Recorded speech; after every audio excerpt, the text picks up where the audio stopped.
Financial advice that's safe. Real safe. Common sense. Because basically this is what I do, and it's not what everybody else does. And they look at me like, what are you doing that for? You got the money, spend it. Fuck you.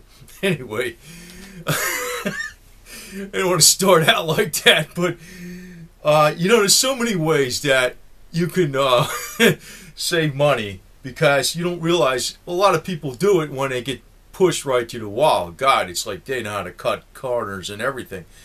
But one of the things I used to do, like when I always went to work, I never went to lunch. Never went to lunch. Never paid to go out to a restaurant.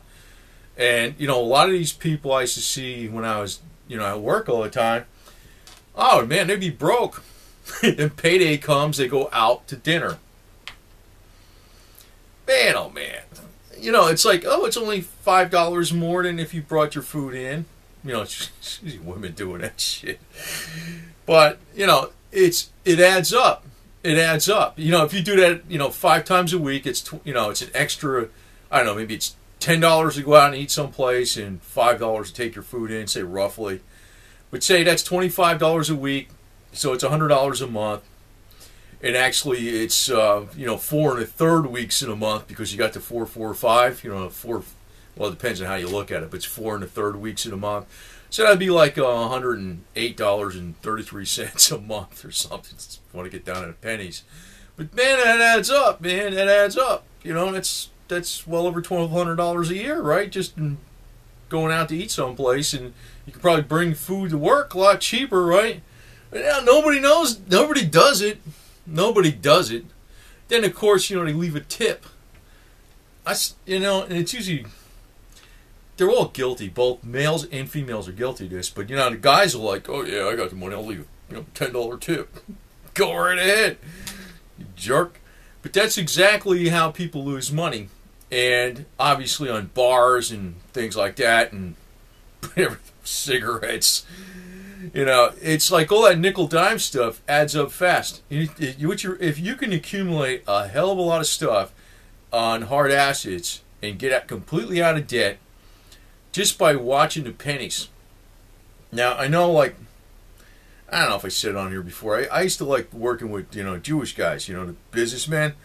And, what the hell is that cliche? Jewish businessmen are cheap? It's not true.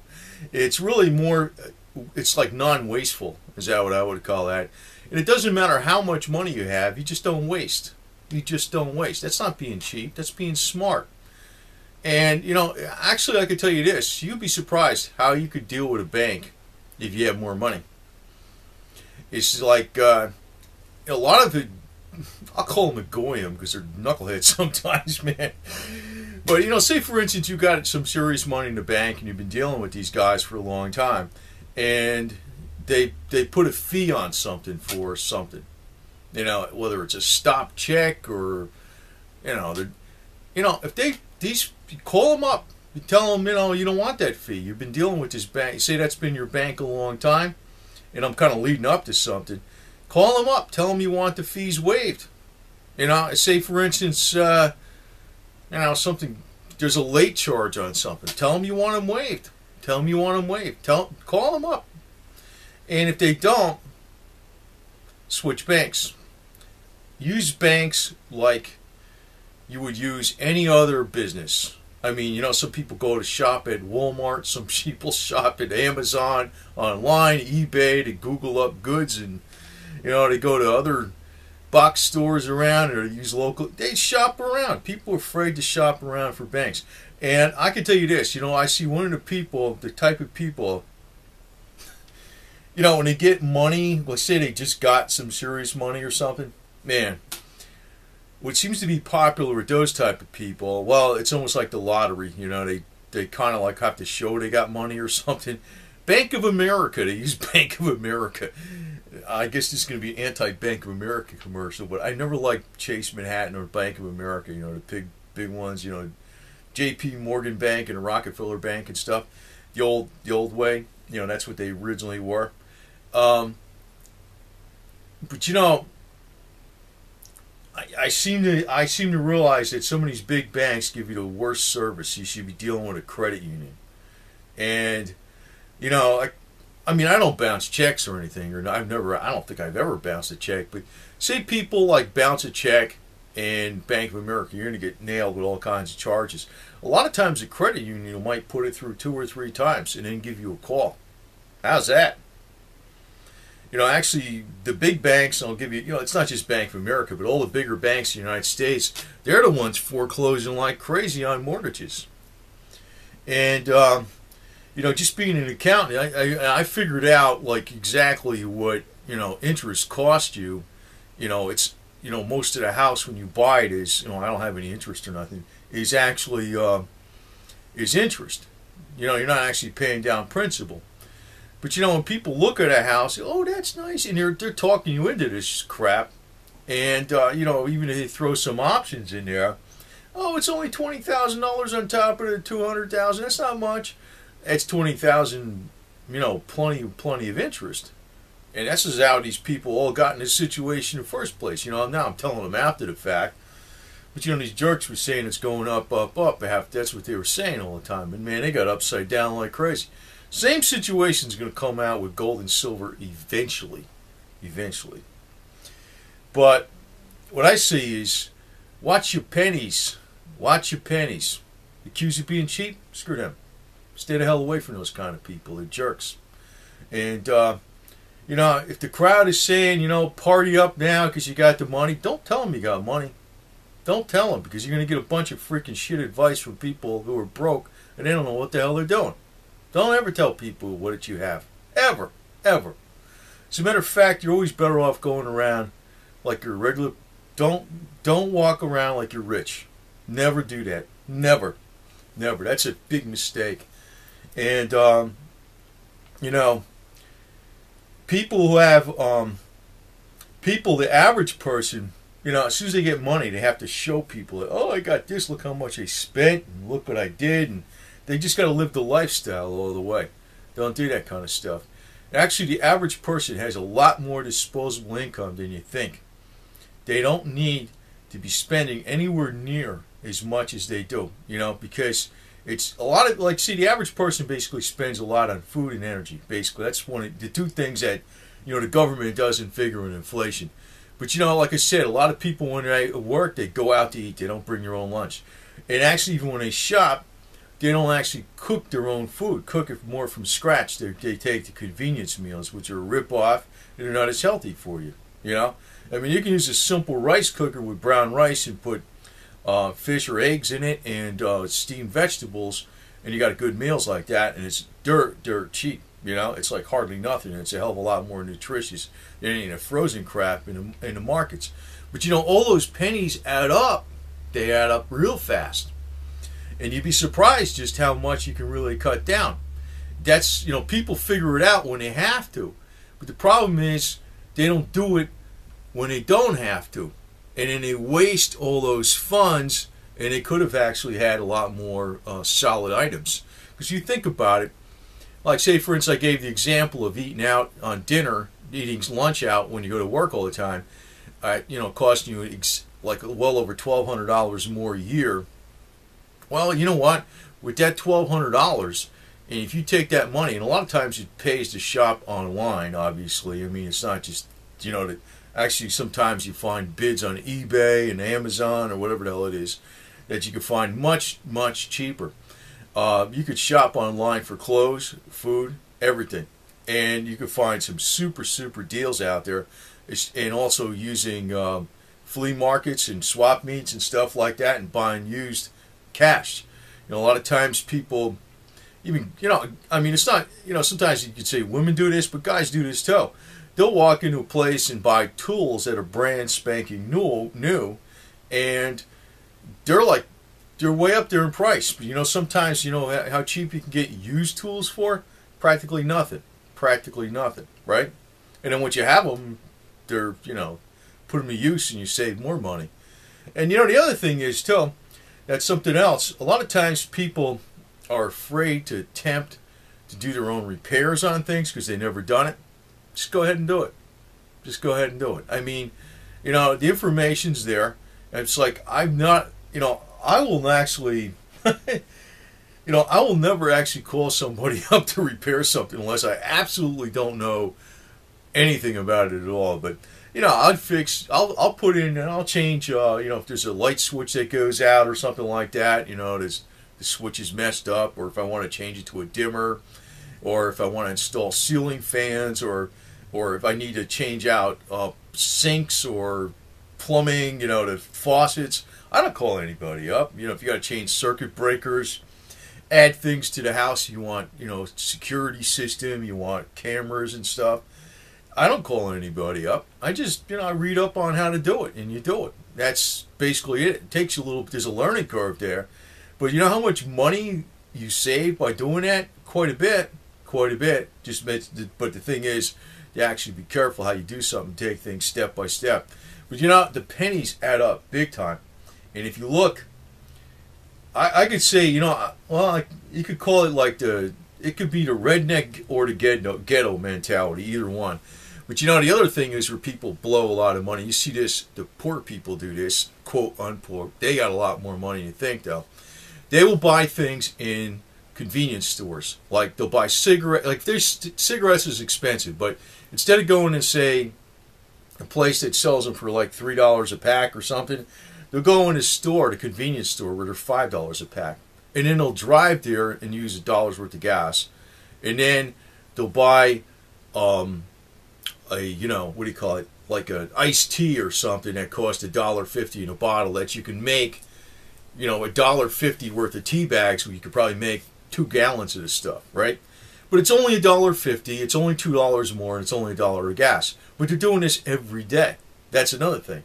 You'll see this in a redneck area and you see it in a ghetto area. It's like adding up all those pennies, and they don't think like that because they want immediate gratification.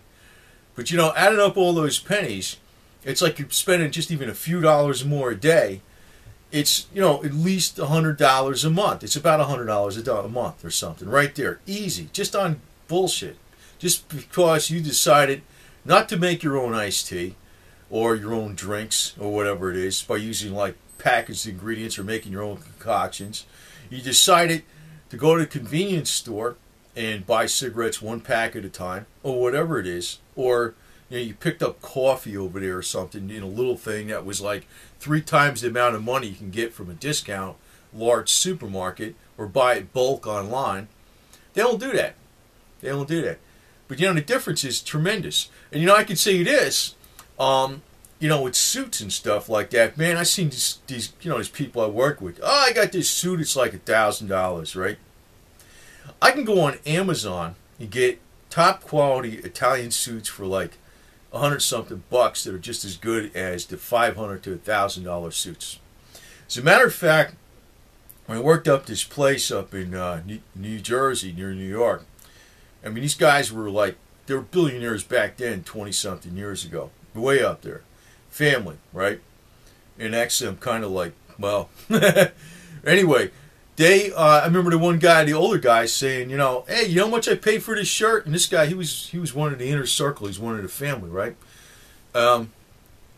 Jewish guy, but it's cool though. It was actually mostly Jews, Italians, and Irish up there, I think, in that particular place. But he would say, you know how much I paid for this shirt? And this was like in 1980, $5. $5. These other people were bragging that they were buying like $50 shirts back in 1980. Like, look how much money I spent. He was smart that he got the same thing essentially for $5. So what he did was he went out to a vendor on the street that was selling shirts. He had them on right out there in the rack, New York City or something. And he bought one of the shirts right there, and they're nice shirts. And he got his right size because they had all different sizes. And he got a bunch of them.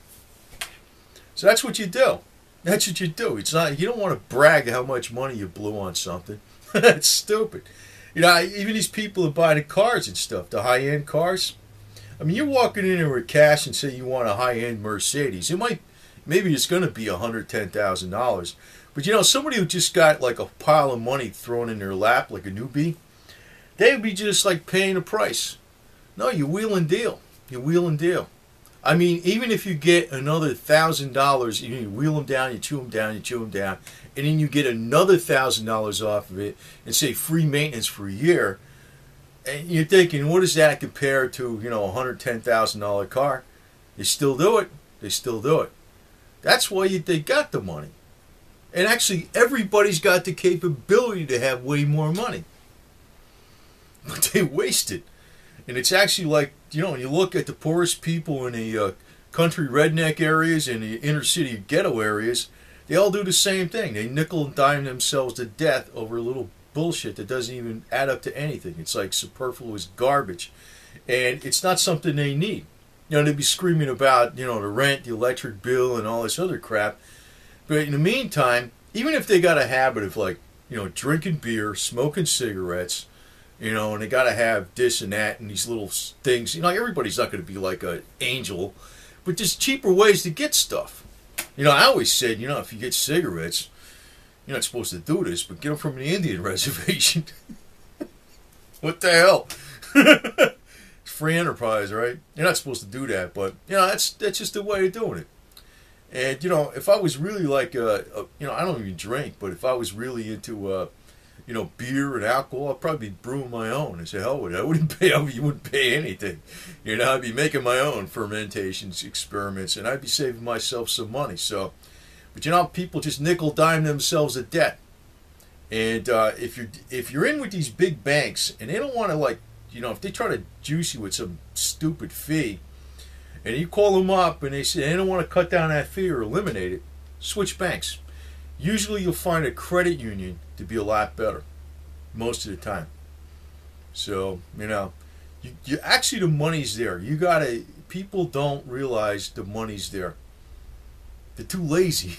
That's what it comes down to. The average person is too lazy, average for the most part. You actually have the money there all the time. And it's like the wealthiest people in the world, I mean, the one thing I used to always see, well, sometimes, they get a little crazy. Sometimes, I've seen, what's that $5 for? And there's like millions in there. Get rid of the $5. No problem. Hey, sometimes it gets crazy and excessive because, but, that's how you get the money. You got to watch the pennies. You got to watch the pennies and not be so cheap that you put something off that something breaks, but watch everything you do. And I guess that's the accounting mentality. But on the other side, I gotta be too long on this. But on the other side, I gotta realize that if you're a penny pincher, also realize don't be like a penny pincher where it's gonna cost you money. Sometimes the cheapest thing is not the cheapest thing. Because they can make a product cheaper, right? Because to fit your needs. Because they know you don't want to spend a lot of money. So what they do is they still make a profit on that product. They just make it junkier, So you got to remember, like, sometimes it pays to buy quality to save you money in the long run. But it's usually where people get nickel-dimed to death is they'll be wasting money on going out to lunch, buying cigarettes from the most expensive place, buying beer from the most expensive place, buying coffee and iced tea for the most expensive place, and not, making the products at home and that type of stuff, making a lot of unnecessary trips, things like that. They waste money left and right because they think it's only a few dollars a day, and actually they're probably blowing more like $20 a day or more. They could probably have a lot more saved in the bank every month, the average person, probably hundreds and hundreds of dollars every month, without even trying or affecting their lifestyle by just making super simple swaps of not going for convenience and looking for the best deal. But they don't do it. They don't do it. The wealthy do it. That's how they get the money. So watch the pennies.